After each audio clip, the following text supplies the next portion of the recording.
They saw the gray in her hair and called it weakness, like it was some kind of flaw. The younger officers at Fort Drain didn't know what to make of her. They noticed the lines around her eyes and said it was fatigue, as if that meant she didn't belong there.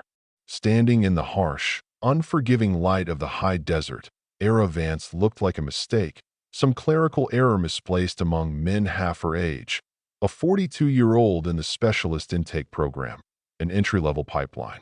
Her file was a ghost, just a single sheet with no commendations, no past postings, no history except basic training 2 decades ago. To them, she was less than a rookie, just a liability, a political statement from someone high up. She carried her duffel bag quietly, posture straight but not stiff, her gaze fixed ahead as the whispers and sideways glances followed her like desert wind, bouncing off her calm exterior without leaving a mark. Era was a body to be processed and inevitably broken. That was the assumption.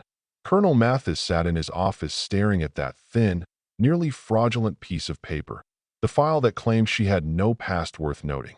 He was a man who trusted records, the documented history of a soldier's life, and without it, there was no foundation.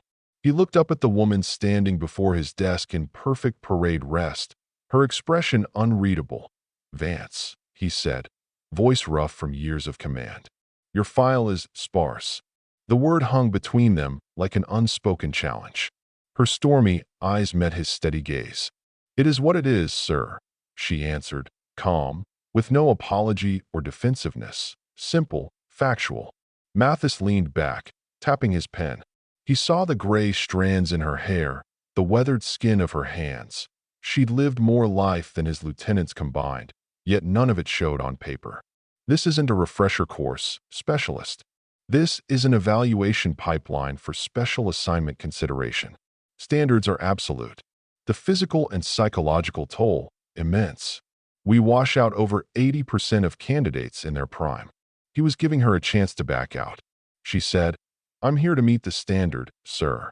A heavy thud as he stamped her file. "See Sergeant Thorne at the combat facility. He's your lead instructor. Don't be a problem for him. Don't be a problem for me." Sergeant Thorne was a mountain of a man, neck like a tree trunk, voice a constant roar. He believed in pain as a teacher, humiliation as motivation. When Era reported to him, he looked her over slowly, smirking. Well, looks like they're letting grandmas play soldier now." The younger men snickered. Era's face was calm, neutral, no reaction. Her stillness unnerved him more than any comeback. "You got something to say, specialist?" he barked. "No, Sergeant," she replied quietly. Thorne hated that silence. It smelled like arrogance. "Good.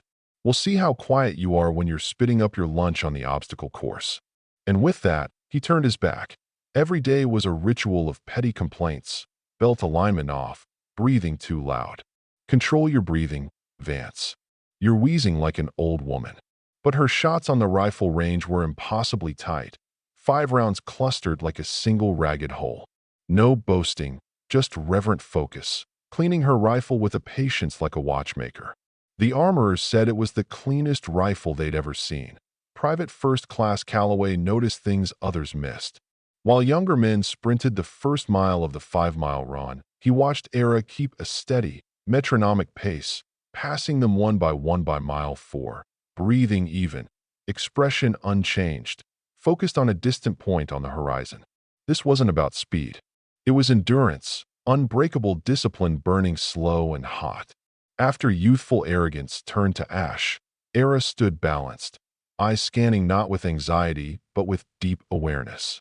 Calloway, who grew up on a farm, thought of the alpha mare in his father's herd, the one who'd seen everything coming long before it happened.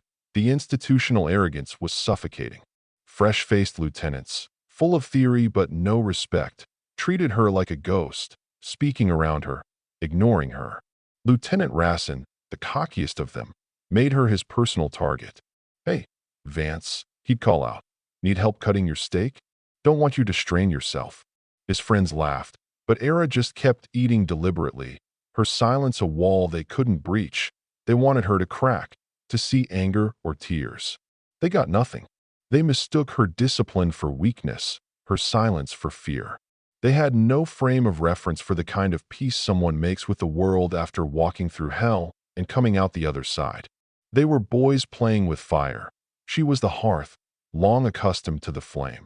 Pressure mounted as the combat module began, Sergeant Thorne's domain. The gym was thick with sweat, rubber, and testosterone. Thorne preached aggressive, overwhelming force, power and speed to break an opponent's will. "There is no defense," he roared, slamming a fist into a heavy bag. "There is only attack, and a more vicious counterattack." He threw younger soldiers around like rag dolls, but his eyes kept flicking to Era. Her style was different.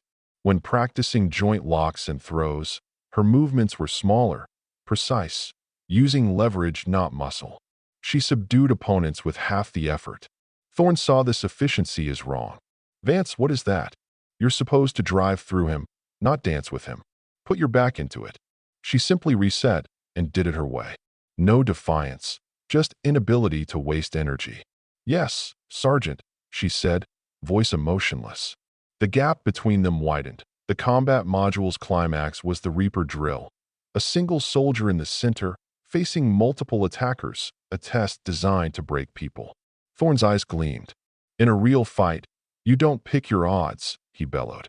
"Today, we separate warriors from liabilities." His gaze locked on Era, a cruel smile playing on his lips. "We're running a special scenario today, 5-on-1. A murmur rippled through the candidates. The standard was 3-on-1, a near impossible test. 5-on-1 was punishment. Public execution. Calloway's stomach nodded, but Era stood still, serene as ever. The 5 lieutenants stepped forward, Racine, the leader, cracking knuckles, grinning like a predator. They circled the mat like sharks, waiting to shatter her calm. "Don't worry, Grandma," Racine sneered. "We'll make this quick." No answer. She sank into a low-balanced stance, hands loose at her sides, settled like a mountain, not coiled like a snake. Thorne blew the whistle, sharp and violent. Racine charged, shoulder leading. Bull rush meant to slam her down with brute force, the move Thorne taught, but Era wasn't there. She pivoted on her right foot, moving just 6 inches to the side, a redirection, not a retreat.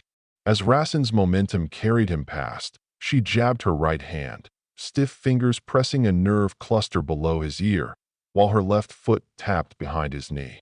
His body, deprived of signals, folded like cheap fabric, crashing to the mat with shock and disbelief. It all took less than a second. The room was silent, some unsure if they saw what happened, others wide-eyed in disbelief. Cole and Bennett attacked together, one front, one back, trying to overwhelm.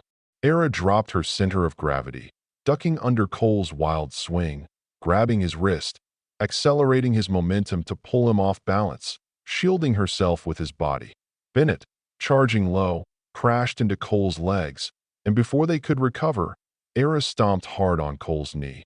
Not enough to break, but enough to incapacitate him. Perfect balance, hands loose at her sides, point 2 down, fight under 5 seconds. The gym was silent, Snickers gone. A dawning horror replaced cockiness as Davis and Chun hesitated, circling cautiously, hands up, searching for an opening. None came. Era stood still, giving them time to think. The worst thing for soldiers trained to react, not plan. Davis finally broke, faint jab high, then low takedown. Era dropped her right elbow sharply onto the back of his neck. Not a knockout, but a shutdown. His nervous system went dark. He slumped unconscious before hitting the floor. Only Chun remained, pale, eyes wide, frozen. He looked at his fallen comrades, and then at Era, calm and steady, chest rising and falling slowly. Her stormy eyes held not malice, but a patient predator's knowing look. Chun stepped back, hands raised in surrender, nodding slightly, an unspoken acceptance.